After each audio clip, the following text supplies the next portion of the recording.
ബലിയാടെ ഇപ്പോൾ ടീച്ചറിനെയാണ് സസ്പെൻഡ് ചെയ്തത്. ടീച്ചർ സർവീസിൽ കയറുന്നതിന് മുമ്പുള്ള ലൈനാണെന്നാണ് അത്. ടീച്ചർ HM വന്നതിന് മുമ്പേ ഉള്ള ഷെഡുമാണ് ഈ കാണുന്നത്.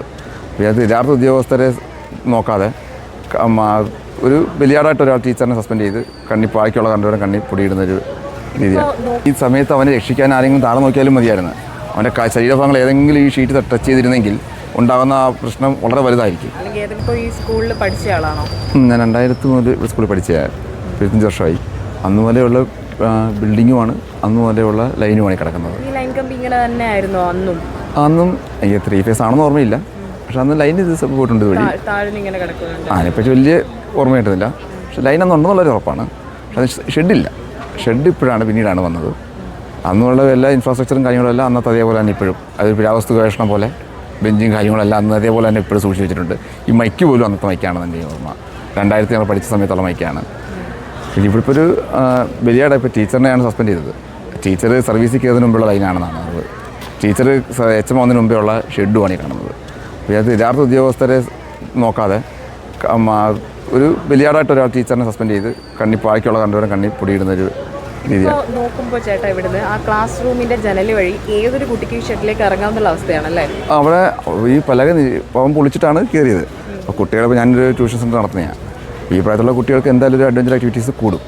അവർ ഓട്ടോമാറ്റിക്കായിട്ട് ഇപ്പോൾ നമ്മൾ ബൈക്ക് കീ വെച്ചിരുന്ന അവരെടുത്ത് വണ്ടി സ്റ്റാർട്ടാക്കാൻ ശ്രമിക്കുന്ന പോലെ തന്നെ ആ ചെരുപ്പ് വീണപ്പം അവന് അത് എടുത്തു കൊടുക്കാൻ വേണ്ടി അവൻ ശ്രമം നടത്തി. വീഴാൻ നേരം കയറി പിടിച്ചതിനകത്താണ്. ആ പിടിച്ച ആ ലൈൻ അടിച്ച സമയത്ത് അവൻ്റെ ഏതെങ്കിലും ശരീരഭാഗങ്ങൾ ഈ തിൻ ഷീറ്റിൽ ടച്ച് ചെയ്തിരുന്നെങ്കിൽ താഴെ കുട്ടികൾ ഇവിടെ കളിച്ചുകൊണ്ടിരിക്കുക. ഒരുപക്ഷെ വലിയൊരു അപകടത്തിലേക്ക് അത് മാറിയേനെ. ഇതൊരു കുട്ടിയിൽ നിന്നു എന്നുള്ളത് ഒരു വലിയ അത്ഭുതം തന്നെ. അത് ഇതിൽ തന്നെ നിന്നുപോയി എന്നുള്ളത്. കാരണം അത് ഒന്ന് ഇവിടെ നിൽക്കുമ്പോൾ ഓരോ മാസവും കൂടുമ്പോഴും സ്കൂൾ സേഫ്റ്റി കമ്മീഷൻ യോഗം കൂടുന്നുണ്ട്. അതുപോലെ തന്നെ ഓഡിറ്റിംഗ് കമ്മിറ്റിയുണ്ട്. നമ്മുടെ വീട്ടിൽ തന്നെ ഈ KCBക്കാർ റീഡിങ്ങിന് വരുമ്പം എന്തെങ്കിലും ഉണ്ടെങ്കിൽ ഫോൾട്ട് ഉണ്ടെങ്കിൽ പറയുന്നതാണ്. അവരും ഇത് കണ്ടില്ല, അല്ലെങ്കിൽ അവർ പറഞ്ഞിട്ട് ആരും ഗൗനിച്ചില്ല. പിന്നെ വേറൊരു വിഷയം തന്നെ ആരാണോ കമ്പനി എടുക്കുന്നത് അവരാണ് ലൈൻ മാറ്റാനുള്ള ചിലവുകൾ വഹിക്കേണ്ടത്. അപ്പോൾ സ്കൂൾ നോക്കുമ്പോൾ സ്കൂൾ വേണം ചിലപ്പോൾ, പക്ഷേ ഇതിനുള്ള അടുത്ത ലൈൻ ചിലവ് വഹിക്കേണ്ടത്. അതുകൊണ്ട് അവർ മിണ്ടിക്കാണത്തില്ല. ഇനിവേ സംഭവിക്കേണ്ടതും ഇതൊരു സംഭവം ഇല്ല അതിൻ്റെ മാത്രം. ഇപ്പം നമ്മുടെ അടുത്തുള്ള പല സ്കൂളുകളിലും പട്ടി വെട്ടി കിടക്കുന്ന അവസ്ഥയുണ്ട്. രാവിലെ HM വന്നിട്ട് ആ സ്കൂളിൽ നിന്ന് പട്ടിക്കുഞ്ഞുങ്ങളെ എടുത്ത് പുറത്ത് കൊണ്ട് കളയും. രാത്രി നമ്മൾ വീണ്ടും തള്ളപ്പട്ടി കൊണ്ടുവന്ന് കൊച്ചിനെ കൊണ്ട് വെക്കും. 7 മണിക്കൂടെ അധ്യാപകർ വരിക ഈ പട്ടി ശല്യം കാരണം. അവർ കത്ത് കൊടുക്കുന്നുണ്ട്, അത് ഗവൺമെൻറ് സ്കൂളാണ്, കത്ത് കൊടുക്കുന്നുണ്ട്, പക്ഷേ അതിനും മറുപടിയില്ല. പിന്നെ നമ്മുടെ സ്കൂളുകളിൽ പോകുന്ന ഈ സ്കൂൾ ബസ്സുകൾ കുത്തി നിറച്ചാണ് കുട്ടികളെ കൊണ്ടുപോകുന്നത്. ഓരോ ഇൻസിഡൻറ്റ് ഉണ്ടാകുമ്പോഴാണ് അങ്ങോട്ട് കണ്ണു തുറക്കുന്നത്. അടുത്ത ഇൻസിഡൻറ്റ് വേണ്ടി കാത്തിരിക്കണം, അടുത്ത് എന്താണ് സംഭവിക്കുന്നതെന്ന്. നമ്മുടെ സിസ്റ്റം പരാജയമാണെന്ന് പറയുമ്പോൾ തന്നെ മൊത്തത്തിൽ അഡ്മിന്മാർ തന്നെ പരാജയപ്പെട്ടു പോയി. ഓരോ ഉദ്യോഗസ്ഥരാണല്ലോ അത് നോക്കേണ്ടത്. ഉദ്യോഗസ്ഥരാണെന്നെല്ലാം കണ്ട ഓരോ വിഷയങ്ങളുണ്ടാകുമ്പോഴേ അവർ കണ്ണ് തുറക്കുന്നുള്ളതുകൊണ്ടാണ് ഈ ദാരുണ സംഭവം ഇപ്പോൾ ഉണ്ടായത്. ഇപ്പോൾ ഈ പൂർവ്വ വിദ്യാർത്ഥി എന്ന നിലയിലും നാട്ടുകാരൻ എന്ന നിലയിലും ഇപ്പം എന്താണ് ഇതിനൊരു പരിഹാര നടപടിയായിട്ട് എന്ത് വേണം എന്നാണ് നിങ്ങൾ ആവശ്യപ്പെട്ടിട്ടുള്ളത്? ഈ സ്കൂളിൻ്റെ ഈ പഴയ ബിൽഡിംഗ് മാറ്റും. ബിൽഡിംഗ് ഉറപ്പുള്ള ബിൽഡിംഗ് ആയിരിക്കാം, നല്ലത് മാറ്റിയിട്ട് നമ്മളെ കാണുന്ന രീതിയിലുള്ള മികച്ച ബിൽഡിംഗ് കൊണ്ടുവരിക. ഇതുപോലുള്ള നമ്മുടെ സ്കൂൾ ഓഡിറ്റിംഗ് പറഞ്ഞിരിക്കുന്ന കാര്യങ്ങളുണ്ട്, സുരക്ഷാ സേഫ്റ്റി ഓഡിറ്റിങ്ങിലുള്ള, അത് കൃത്യമായിട്ടത് പാലിക്കുക. പിന്നീട് മാനേജ്മെൻറ്റ് സ്കൂളാണ്. മാനേജ്മെൻറ്റ് സ്കൂളാണെങ്കിൽ അവരുടെ അധികാരം അവർ ഉപയോഗപ്പെടുത്തണം. ഇത് ഏതെങ്കിലും തരത്തിൽ ആരെങ്കിലും വാലാട്ടികളാവാൻ നിൽക്കാതെ തങ്ങൾ അധികാരം ഉപയോഗപ്പെടുത്തി കഴിഞ്ഞാൽ ഇതെല്ലാം ശരിയാവും.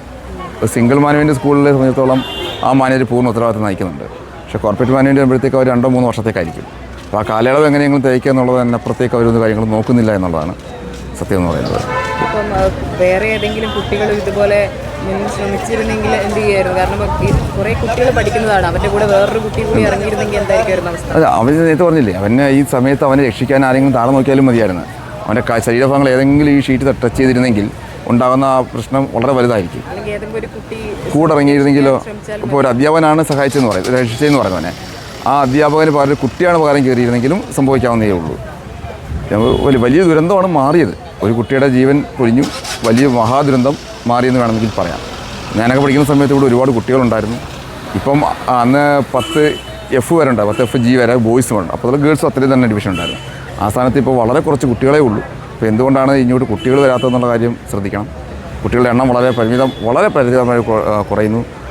നോൺ ടീച്ചിങ് സ്റ്റാഫാണെങ്കിലും ടീച്ചിങ് സ്റ്റാഫാണെങ്കിലും ഓരോ കൊല്ലവും ഡിവിഷൻ 4 ഉണ്ടായി പുറത്തു പോകുന്ന അവസ്ഥയുണ്ടാകുന്നു സ്കൂളിൽ.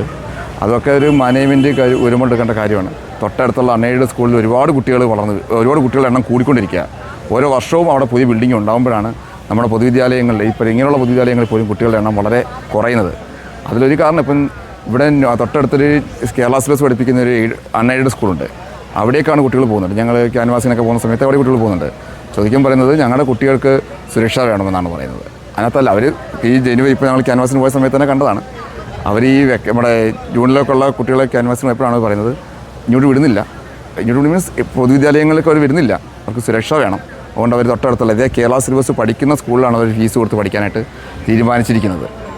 അത്രയും ഇപ്പോൾ ട്യൂഷൻ സെന്റർ നടത്തുന്ന ഒരാൾ കൂടിയാണ്, അതുകൊണ്ട് കൂടി ചോദിക്കുകയാണ്. സാധാരണഗതിയിൽ ഇപ്പോൾ പിണറായി സർക്കാർ അടക്കം പറയുന്നത്, ഇപ്പം പുതിയ ഗവൺമെൻറ് പറയുന്നത് ഞങ്ങൾ നല്ല രീതിയിൽ പൊതുവിദ്യാലയങ്ങൾ കൊണ്ടുപോകുന്നുണ്ട്, കൂടുതൽ കുട്ടികൾ വരുന്നുണ്ടെന്ന് പറയുമ്പോഴാണ് ഇത്തരത്തിലുള്ള അനാസ്ഥകൾ ചൂണ്ടിക്കാട്ടപ്പെടുന്നത്. നമ്മുടെ തൊട്ടടുത്തുള്ള ഞാൻ പറഞ്ഞത് ഈ സ്കൂളിനോട് ചേർന്നുള്ള ഒരു വലിയ അൺഎയ്ഡഡ് സ്കൂളുണ്ട്. അത് CBSE ആണ്. തൊട്ടടുത്തൊരു കേരള സിലബസ് അൺഎയ്ഡഡ് സ്കൂളും ഉണ്ട്. ഈ 2 സ്കൂളിലേക്ക് കുട്ടികൾ ഒരുപാട് പോകുന്നുണ്ട്. ഈ സ്കൂളിലേക്ക് കുട്ടികൾ വരുന്നില്ല. എന്തുകൊണ്ട് വരുന്നില്ല എന്നുള്ളത് മാനേജ്മെൻറ്റ് കമ്മിറ്റി തീരുമാനിക്കുക എന്നുള്ളതാണ്. അത് ശ്രദ്ധിക്കുക. അവർ എന്തുകൊണ്ടാണ് അവർ പഠിക്കണം, എന്തുകൊണ്ടാണ് ഇങ്ങോട്ട് കുട്ടികൾ വരാത്തത്, അതിനുള്ള പിന്നുള്ള കുഴപ്പം എന്താണ്. നമുക്ക് തൊട്ടടുത്ത് 2 ഫീഡിംഗ് സ്കൂളുണ്ട്. 7ാം ക്ലാസ് കഴിഞ്ഞ് UP സ്കൂളാണ്. അവരിലെ കുട്ടികൾ ഇങ്ങോട്ടാണ് വരേണ്ടത്. പക്ഷേ അവിടുത്തെ അധ്യാപകരും പറയുന്നത് ഇങ്ങോട്ട് കുട്ടികൾ വരുന്നില്ല. എന്ത് മാറ്റം ഇവിടെ വരുത്തണം ഇനി? ഇപ്പോൾ ഈ ലൈൻ കമ്പിയുടെ വിഷയം മാത്രമല്ല, നമ്മുടെ ഇതിനകത്തുള്ള മാനേജ്മെൻറ്റ് കമ്മിറ്റി പൂർണ്ണമായിട്ടും മാറുക. ശരിയായ മാനേജിംഗ് കമ്മിറ്റി, അതായത് ഉത്തരവാദിത്തം നേരത്തെ ഉള്ളവരുണ്ടായിരുന്നു. PK ഗോപൻ അടക്കമുള്ള, ഇപ്പോൾ ജില്ലാ പഞ്ചായത്ത് പ്രസിഡന്റ് PK ഗോപൻ അടക്കമുള്ളവരെടുത്ത് മാനേജ് ഇരുന്ന ആളാണ്. അപ്പോൾ സ്ട്രോങ് ആയിട്ടുള്ള മാനേജിംഗ് കമ്മിറ്റി നിലവിൽ വരിക. അവർ സ്കൂളിൽ വേണ്ട കാര്യങ്ങൾ നീക്കുക. പിന്നെ രാഷ്ട്രീയ നിയമനം ഒരു വലിയ ഘടകമാണ്. മാനേജർ വരുമ്പോഴും ചിലപ്പോൾ മാനേജർ സംസ്ഥാന കമ്മിറ്റിയിലെ ആളുടെ ഭാര്യയായിരിക്കും ഇവിടുത്തെ അധ്യാപിക അല്ലെങ്കിൽ അധ്യാപകൻ നോൺ ടീച്ചിങ് സ്റ്റാഫായിട്ടുള്ളവർ. അപ്പോൾ അവരോട് പറയാൻ ഇവിടുത്തെ മാനേജർക്ക് പക്ഷേ വോയിസ് ഇല്ലാതെ പോകും. അവരെക്കാൾ മുതിലുള്ളവരാണ് ഇവിടെ വന്ന് സ്റ്റാഫായിട്ട് തുടരുന്നത്. അപ്പോൾ മാനേജർ അവിടെ ഒരു ഒപ്പിടാൻ വേണ്ടി മാത്രമുള്ള റബ്ബർ സ്റ്റാമ്പായിട്ട് മാത്രം മാനേജർ വർത്തിക്കുന്നു എന്നുള്ളതാണ് മറ്റൊരു കാര്യം എന്ന് പറയുന്നത്. നമുക്ക് ഓരോ ദിവസവും ഓരോ വാർത്തകളാണ് വരുന്നത്. ഇപ്പോൾ ഇതൊരു വാർത്തയുണ്ടായി, ഇതിന് മുമ്പ് മറ്റൊരു വാർത്തയുണ്ടായി. പുറത്തു വരാൻ പറ്റാത്തൊരു വാർത്തയാണ് മീഡിയ സ്കൂളോട് ബന്ധപ്പെട്ട് അന്ന് ഒരുപാട് പത്രങ്ങൾ റിപ്പോർട്ട് ചെയ്തിരുന്നു. ആ വാർത്തയും ഒക്കെ അതൊക്കെ സ്കൂളിന് ഒരുപാട് ഇമ്പാക്റ്റ് ഉണ്ടായി. നെഗറ്റീവ് ഇമ്പാക്റ്റ് ആ സ്കൂളിന് ഉണ്ടായിട്ടുള്ളതാണ്. നെഗറ്റീവ് ഓൾറെഡി ഭയങ്കര നെഗറ്റീവ് ആകും. നമ്മുടെ അധ്യാപകർ തന്നെ പറഞ്ഞത് അവിടെ എത്ര ഡിവിഷൻ ഫാൾ പോകുന്ന അടുത്ത വർഷം കാത്തിരിക്കണമെന്നാണ്. ഡിവിഷൻ ഫാൾ സംഭവിക്കാൻ സാധ്യതയുണ്ടോ? എൻ്റെ രക്ഷാകർത്താക്കൾക്കാണെങ്കിലും പേടിയാണ്, നമ്മുടെ കുട്ടിയാണെങ്കിലും പേടിയാണ്. 8ാം ക്ലാസ്, ഇപ്പോൾ 8 അല്ലെങ്കിൽ 10 ഒരുപാട് ദയനീയ അവസ്ഥയാണ് കാണുന്നത്. ഇവിടെ 5 മുതൽ 10 വരെയാണുള്ളത്. 10 വരെ കുട്ടികൾ പഠിക്കുമ്പോൾ ഒരു സേഫ്റ്റി ഇല്ലായ്മ ഉണ്ടെന്ന് ആൾക്കാർ പേടിക്കുന്ന ആൾക്കാരും പേടിയാണ് ഇങ്ങോട്ട് വിടാനായിട്ട്. ഓരോ വാർത്തകൾ ദിനംപ്രതി നെഗറ്റീവ് വാർത്തകൾ പുറത്തേക്ക് വരുമ്പോൾ ഇങ്ങനൊരു വാർത്തകൾ വരുമ്പോഴേ ഗവൺമെൻറ് സ്കൂളിലോട്ട് വിടാൻ കുട്ടികളെ താല്പര്യം കുറവാണ്. തീർച്ചയായിട്ടും. കാരണം കുട്ടികളുടെ സേഫ്റ്റി അല്ലേ അവരുടെ പ്രധാനം നോക്കുന്നത്. അവരുടെ കുട്ടികളുടെ സേഫ്റ്റിയാണ്, അത് അധ്യാപകരുടെ നോക്കുന്ന കുട്ടികളുടെ സേഫ്റ്റിയാണ്, അധ്യാപകരുടെ ഒത്തൊരുമയാണ്. ഇത് രണ്ടും ഇല്ലാതാകുമ്പോഴാണ് ഇത്തരത്തിലുള്ള പ്രശ്നങ്ങൾ ഉണ്ടായിക്കൊണ്ടിരിക്കുന്നത്. ഇപ്പം നാട്ടുകാരുടെ ഭാഗത്തു നിന്ന് വേറെ എന്തെങ്കിലും നീക്കം നടത്താൻ സാധ്യതയുണ്ടോ? ഇപ്പോൾ എന്തായാലും ഒരുപാട് കുട്ടികൾ പഠിക്കുന്ന സ്കൂളാണല്ലോ, നാട്ടുകാരുടെ കൂടി ആവശ്യമാണല്ലോ സ്കൂള് കുറച്ചുകൂടി മികച്ചവേണ്ടത്. അതിനകത്ത് നാട്ടിലെ എല്ലാ പൗരപ്രമാണിമാരല്ല ഇതുപെട്ട ഈ 117 വർഷത്തോളം 917 സ്ഥാപിതമായ സ്കൂള്, ഒരു നൂറ്റാണ്ടിലപ്പുറം ഉള്ളവർ, അതിനകത്ത് ഒരു 70 വയസ്സുള്ളവർ ഇവിടെ പഠിച്ചിട്ടുള്ളവരാണ്. ഞങ്ങളെ ഏറ്റവും താഴെ തലമുറയായിരിക്കും ഞങ്ങളെപ്പോഴുള്ളവർ. അപ്പോൾ എന്നിട്ടും അപ്പം തീർച്ചയായിട്ടും അവർ ഇടപെടുക എന്ന് പറയുമ്പോഴും ഇതിനകത്തൊരു അധികാരവർഗത്തിൻ്റെ ഇരിക്കുന്ന സ്കൂളാണ്. അപ്പം അതിന് പരിമിതിയുണ്ട്. നാട്ടിൽ പുറമേ ഇതിനകത്ത് പല കാര്യങ്ങളും നമുക്ക് പുറത്ത് പറയാൻ പറ്റാത്ത പല കാര്യങ്ങളും നടക്കുന്നുണ്ട്. അത് അരമന രഹസ്യം തന്നെയായിട്ട് ഇപ്പോഴും അങ്ങാടി പരസ്യമാണ്. അവരും പുറത്ത് പറയുന്നില്ല. മറ്റൊരു വിധ കാരണം സ്കൂൾ നിലനിൽക്കുക ഇത്രയും ചരിത്രം ഉറങ്ങുന്നൊരു സ്കൂളാണ്.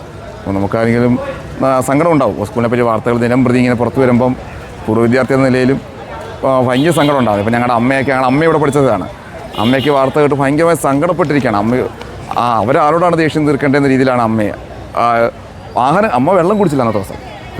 കണ്ണ് നിറയാണ്. അന്നത്തെ അമ്മയുടെ സംസാരം കേട്ടപ്പോൾ എനിക്ക് മനസ്സിലായി എത്രമാത്രം വൈകാരിക ബന്ധം അമ്മയ്ക്ക് ഇവിടെ സ്കൂളിലോട്ട് വന്നിട്ടുണ്ട്. ഇവിടുന്ന് മനസ്സിലാവുന്നുണ്ട്. കാരണം അത്രയും ആളുകൾ വരുന്നുണ്ട്. അപ്പോൾ ഈ സ്കൂളിനോടുള്ള ഒരു വൈകാരിക ബന്ധം കൊണ്ടുകൂടി ആയിരിക്കില്ല കുഞ്ഞിൻ്റെ അവസാനമായി കാണാൻ വേണ്ടി ഇത്രയും ആളുകൾ എത്തുന്നത്. തീർച്ചയായും അവൻ്റെ ആഗ്രഹത്തിനാണ്. അപ്പം ഇപ്പോഴത്തെ അവസ്ഥയിൽ കുട്ടികളെ ക്യാൻവാസ് ചെയ്ത് വിളിച്ചുകൊണ്ട് വരികയാണ്. ഓരോ അധ്യാപകരും പോയി വീട്ടിൽ പോയി വിളിച്ചുകൊണ്ട് വരികയാണ്. അപ്പം ഒരുപക്ഷെ അവൻ മറ്റേതെങ്കിലും സ്കൂളിൽ പോയതന്നെ. അപ്പോൾ നമ്മൾ അധ്യാപകർ ഇന്ന് സ്കൂളിൻ്റെ നല്ല മേന്മ പറഞ്ഞ് അവനെ വിളിച്ചുകൊണ്ട് വരുമ്പം നാട്ടുകാർക്കുണ്ടാകുന്നൊരു വിഷമവും വീട്ടുകാർക്കുണ്ടാകുന്നൊരു വിഷമവും ഈ വിളിച്ചുകൊണ്ടുവന്ന അധ്യാപകർക്കുണ്ടാകുന്നൊരു വിഷമം. നമ്മൾ അധ്യാപകരെ പൂർണ്ണമായിട്ടും ഇതിനകത്ത് കുറ്റപ്പെടുത്താൻ പറ്റത്തില്ല. കാരണം എയ്ഡഡ് സ്കൂളാണ്. അധ്യാപകരുടെ വോയിസിനെല്ലാം അതിനൊരു പരിമിതിയുണ്ട്. അവർക്ക് പഠിപ്പിക്കുന്നതിനപ്പുറത്തേക്കുള്ള ഓരോ കാര്യങ്ങളും അവിടെ സാധിക്കത്തില്ല.